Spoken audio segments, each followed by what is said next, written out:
Isang mapagpalang araw po sa ating lahat mga kaibigan. Harinawa pagpalain po tayo ng ating Panginoong Diyos na makapangyarihan sa lahat ang araw na ito. For today's video mga kaibigan ay magigisa po ako ng opo. Ito po. Tapos hawag natin ng karne para kasama na yung ulam ng aso. Ito na po mga kaibigan na i-prepare ko na po yung aking lulutuin. Samahan nyo lang po ako sa aking pagluluto mga kaibigan. Ating mga kaibigan yung ating sibuyas, bawang. Nagmantika na po yung ating baboy.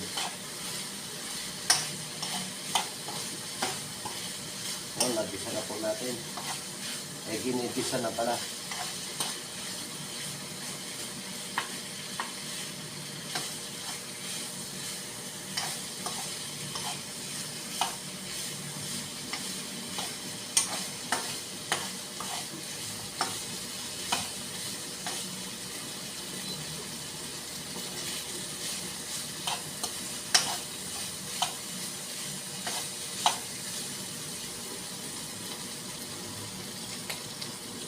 At lagyan na rin po natin yung kamatis para madurog.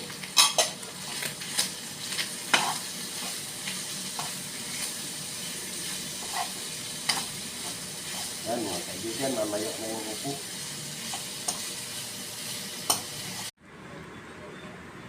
Ayan po mga kaibigan, nilagyan ko po ng isang basong tubig.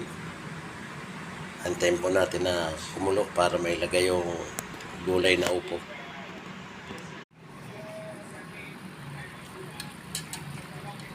At ilalagay na po natin mga kaibigan ng ating gulay na upo.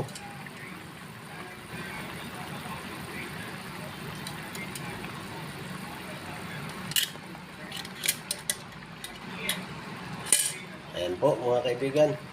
Nailagay ko na po yung upo. Mikos-mikosin ko na lang. At ito na po mga kaibigan ng aking gulay. Ginisang upo sa karne ng buboy. Ayan po mga kaibigan, luto na po. Ito po yung ulam natin ngayon sa buong maghapon.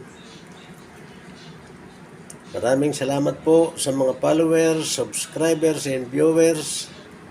Maraming salamat po sa inyo sa patuloy niyo pong pagtatangkilik sa aking mga ina-upload na video. And I love you all. God bless. Bye-bye.